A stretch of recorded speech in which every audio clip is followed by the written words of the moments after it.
Продолжаем эфир телеканала новостями к этому часу. В студии Василий Радченко и коротко о главных событиях.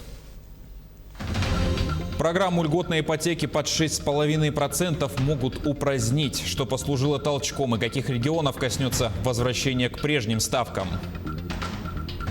Не радостью от долгожданного потепления делятся линчане в соцсетях. Инстаграм, например, пестрит фотографиями неубранных помоек.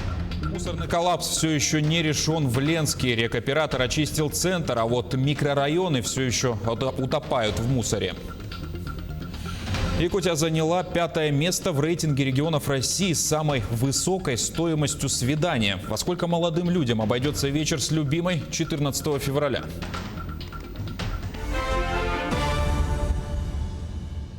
Программу льготной ипотеки под 6,5% следует скорректировать. Об этом заявил глава Дом.рф Виталий Мутко. Он считает, что нужно завершить ее в тех регионах, где цены на жилье выросли особенно сильно. Усилия государства по поддержке жилищного и строительного рынков дали очень хороший результат, но в ряде регионов и прежде всего в городах-миллионниках на фоне действия льготной ипотечной программы под 6,5% годовых стремительно выросли цены в некоторых сегментах рынка. Если в этих регионах, где ценники подскочили на 19%, прекратить действие программы, то застройщики сами начнут снижать цены, считает Мутко.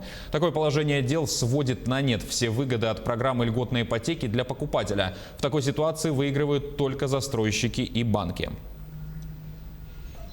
В России с 2025 года откажутся от всем привычной восьмерки в начале номера при междугородних и звонках внутри региона. Ее заменят на 0, а звоня за пределы страны нужно будет набрать 2 0. Минцифры объяснили, что это необходимо для нормального функционирования системы 112. Затем с 2025 по 2028 годы планируется перейти на закрытый план нумерации при местных звонках. Сейчас в России используется открытый план, по которому для набора номера телефонов при внутригородских соединениях можно без кода города, используя только 5-, 6- или 7-значный номер. Эксперты рассказали, какие приложения не стоит устанавливать на современный смартфон. Некоторые из них не принесут никакой пользы, другие, по мнению авторов, могут оказаться вредоносными. Первыми вредными приложениями эксперты назвали определители номера. Подобные программы копируют все данные из ваших контактов, а также предоставляют доступ к вашему имени и номеру для любого желающего.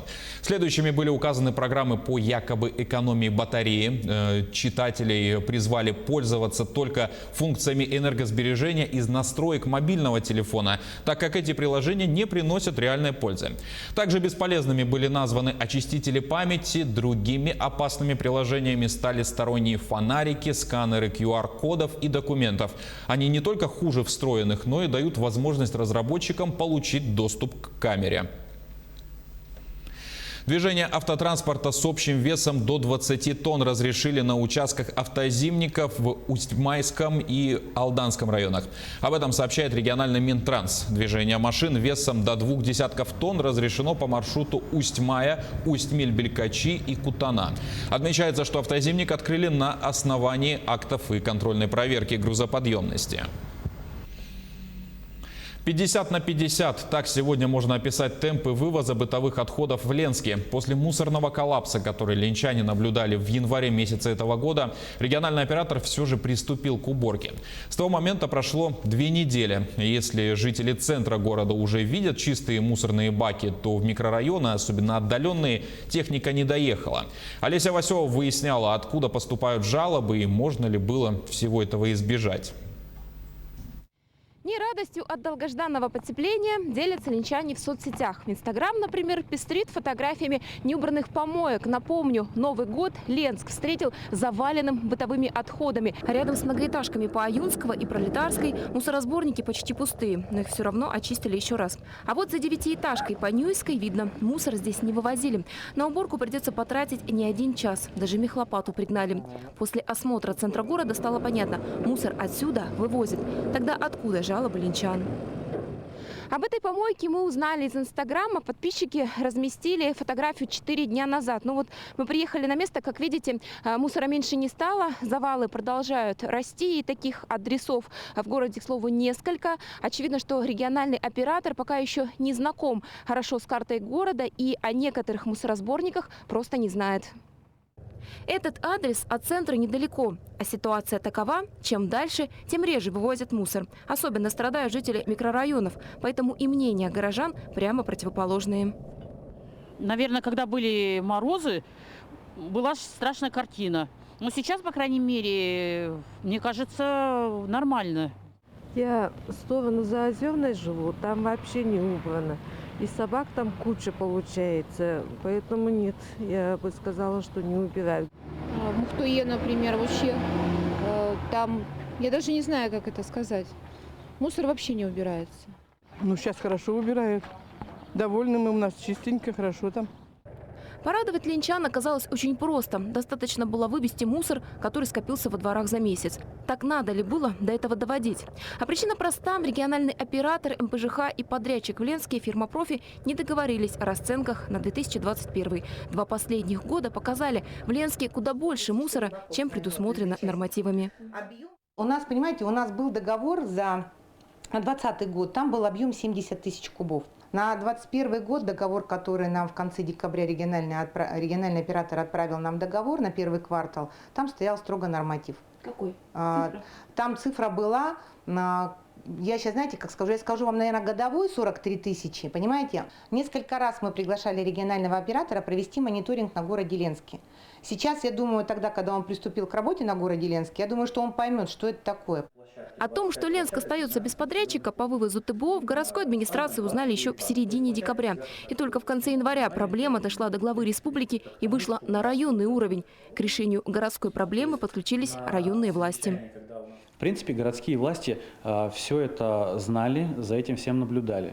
То есть они понимали, что договорных отношений не будет и будет все-таки мусорный коллапс.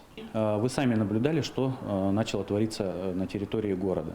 То есть были переполнены мусорные баки и возле баков. Я созвонился с первым заместителем министра ЖКХ Емельяновым и то есть объяснил ему, что ситуация назревает в виде ЧС. Мусор в Ленске копился до 25 января. В этот день рекоператор пригнал в Ленск технику и начал уборку. Сам для себя обозначил сроки, но сколько придется убирать, еще не знал. В ближайшие несколько дней, может неделю, сейчас свои силы оцениваем, вычистим город. И потом уже, когда будет у нас чистые уже места накопления, мы начнем точковку. И вот эта точковка покажет уже, кто слукавил. Сегодня рекоператору предоставлены все условия для работы, открыт доступ на полигон бытовых отходов. Если жалобы от горожан продолжат поступать, в районной администрации готовы начать поиск нового регионального оператора. Олеся Васева, Олег Соснин, телеканал «Алмазный край». Граждане с инвалидностью смогут получать средства реабилитации и ряд других мер социальной поддержки не только по месту постоянной регистрации, но и по месту пребывания или фактического проживания. Необходимые для этого изменения внесены сразу в несколько актов правительства России.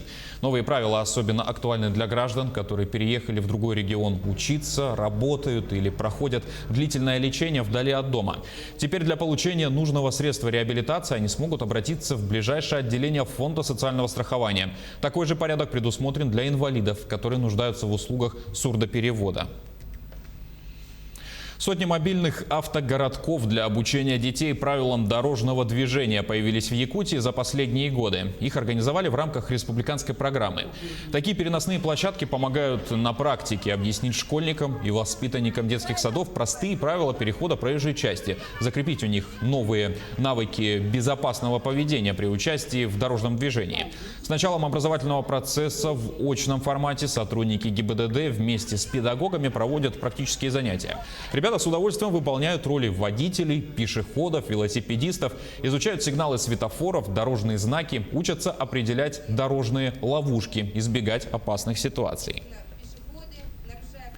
Реализация программ по благоустройству города продолжается в Нерюнгри. Какие планы и задачи стоят перед местными властями на 2021 год, расскажет Ирина Кичигина.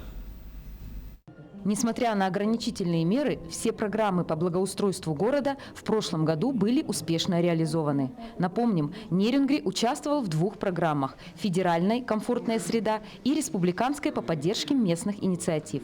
По федеральной программе обустроен сквер в районе средней общеобразовательной школы номер 2. По республиканской была обустроена одна детская площадка и отремонтировано 3 придворовых территории. По программе поддержки местных инициатив в прошлом году была построена детская площадка, яркая, красивая, на территории нашего дома, Южно-Якутская, 24.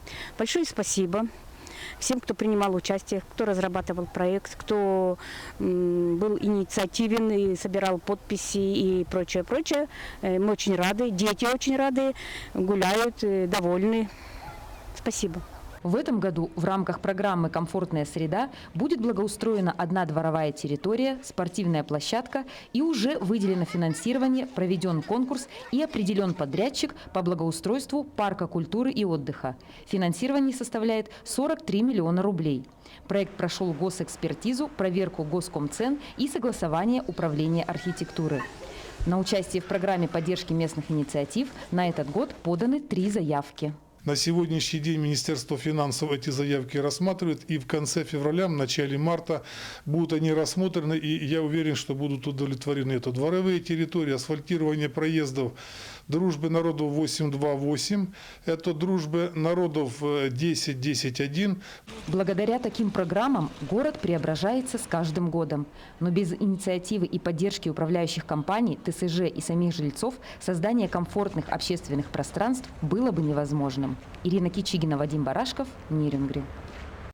Якутия заняла 5-е место в рейтинге регионов России с самой высокой стоимостью свидания. Такие данные предоставил Росстат. При расчете стоимости учли затраты на легкий ужин на двоих в кафе, 2 кофе, 2 билета в кино, поездку в такси на 4 километра и 2 коктейля.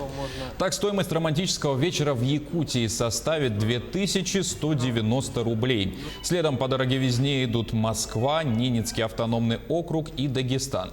Дороже всего свидание обойдется в Ямало-Ненецком автономном округе. Его стоимость выйдет в 2582 рубля. Специалисты из Министерства окружающей среды и природных ресурсов Никарагуа выпустили на волю более 600 новорожденных черепашек из заповедника дикой природы. Инкубационный период у них длится от 45 до 50 дней. Юные волонтеры и экологи приняли участие в их транспортировке на пляж. Сотни маленьких детенышей, которые относятся к редкому виду оливковой черепахи, были отправлены в открытое море на закате. Детско-юношеская спортивная школа номер 4 города Якутска вошла в число лауреатов-победителей всероссийского конкурса «Лидеры отрасли России-2020». Он проходил с 29 октября 2019 года по 28 апреля 2020. В победной гонке участвовали более 50 тысяч организаций. В связи с пандемией COVID-19 грамоту и сертификат победителя были вручены Министерством физической культуры и спорта Якутии только недавно. В качестве приза вручены медаль, грамота и подарочный сертификат на право получения образовательного программного продукта для дистанционных технологий. К этой минуте все. Не забывайте носить маски, дезинфицировать руки и держать социальную дистанцию. До встречи в эфире.